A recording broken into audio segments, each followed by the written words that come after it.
فبفضل يعني لو لقيت واحدة ولا اتنين ولا مجموعة جنب بعض بفضل اغسل فيهم.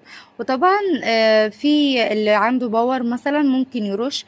انا عن نفسي عندي باور، بس انا كمان جارتي هوريهولكوا ادتني حاجة للدهون حلوة جدا جدا، هوريها لكم بس مش فاكرة اسمها ايه. باين من مايوي يعني، باين كده.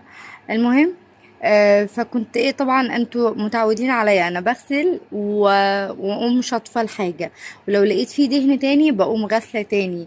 لان طبعا لما بتغسلي بتبقى باينه، بتبقى ظاهره قوي ان في هنا مثلا نقطه دهن او كده. لان انا عندي اصلا السيراميك ده فيه بيج واوف وايت، فتلاقيه ان هو اصلا قريب من الدهون. فحتى لو انا مثلا مطبخي مليان دهون ما بيبانش عليه. هي دي ميزه وفي نفس الوقت عيب. بص، هو السيراميك بتاعي مش بيلمع، اللي بيلمع قوي هو اللي بيبان عليه، تمام.